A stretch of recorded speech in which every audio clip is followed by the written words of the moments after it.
To the movies now. Actor and director Regina King already has numerous awards to her credit, including an Oscar, and another may be in the offing. Michelle Miller has our Sunday profile.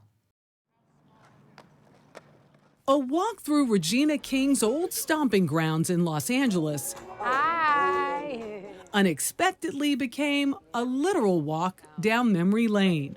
Lamar Park mostly represents the good. Marla Gibbs! Look at that. See? A plaque honoring Marla Gibbs, Your mama. Yeah. Your TV mama. Yeah. King's co-star in 227. The 1980s TV show that launched her career. Mom, you're being unreasonable. Thank you, dear. 34 years later, her starring role in HBO's popular superhero reboot, Watchmen, has brought her an entirely different fan base, something she acknowledges is a bit of a running joke. If you're black, you probably know me from being in like some of your favorite movies. And if you're white, you probably know me from Watchmen or this monologue right now. What do you make of that? The fact that, you know, there seems to be two audiences or three audiences. A lot of us are just living in the present, you know, and have not connected the dots. You know, every now and then I'll have that moment where someone goes, oh my God, you were in that. That's the blessing of a fruitful career, you know? From her Oscar-winning role as the determined mother in If Beale Street Could Talk, to her Emmy-winning roles in the TV series 7 Seconds and American Crime. Lies come back on the liars. Deceptions come back on the deceivers. At 50, King is getting awards buzz for One Night in Miami, her directorial debut in film. Daunting. Scary. Maybe scary. Scary in a good way. I don't want to fail the legacies of these men.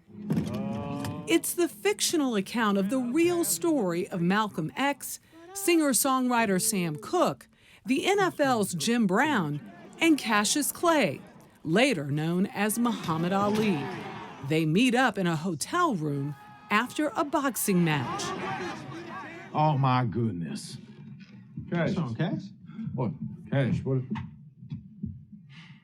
Why am I so pretty? I felt like I knew all of these men. I saw my son in these conversations. I saw my father in these conversations. They love, they're vulnerable, they're strong. Strike with the weapon that you have, man, your voice. Black people, we standing up. One of the challenges the characters face is how to use their platform to make a difference, something King says she thought a lot about after the police killing in Minneapolis of George Floyd. She wanted to release the film ASAP. But I know change gonna come. When we become complacent and we don't continue to be diligent, things can lead right back to where they were. So it's what makes the conversation on One Night in Miami so urgent right now, because Black people dying in the streets, it's happening again. What was your biggest takeaway? I think that God put me here to tell more of our stories. It was the reminder that a Black story is an American story. Regina King grew up middle class, the daughter of an electrician and a teacher who pushed her and her sister into the arts. I guess I would probably have to thank my mother for helping me keep my priorities in order. Because a lot of child stars don't turn out quite like you. They don't. And I was a child star before the smartphone. Eager to show her range, she jumped at the chance to play against type in Boyz n the Hood. Why every time you talk about a female, you gotta say bitch, a hoe, a hoochie? But her grandmother wasn't exactly thrilled. She told me, yeah, the ladies at the church, they're asking me, well, how does Regina speak like that? where did she learn that? That's not my baby. Right. And so, my grandmother was like, and I just had to tell him she is an actress. Similar roles followed. I kind of got in a box where people just wanted to offer me roles that were like hood girl roles, if you will.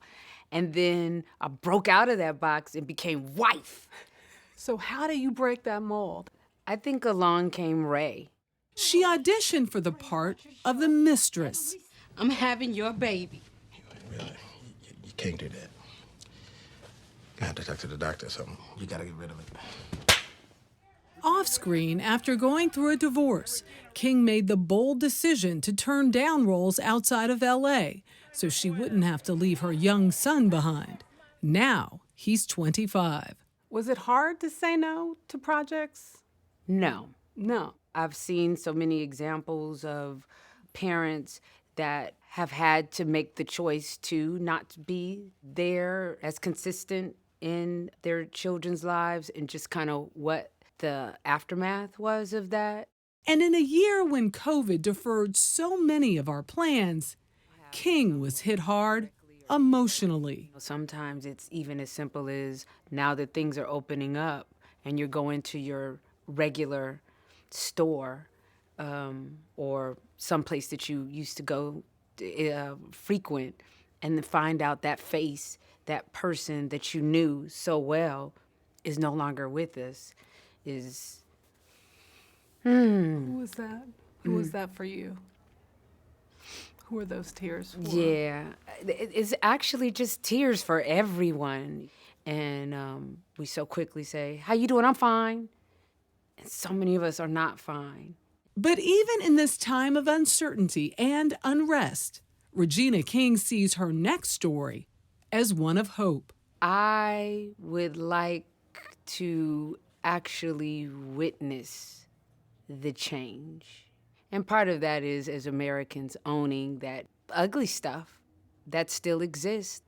So I would like to witness a fabric when the fabric gets to the place where we all think it's beautiful.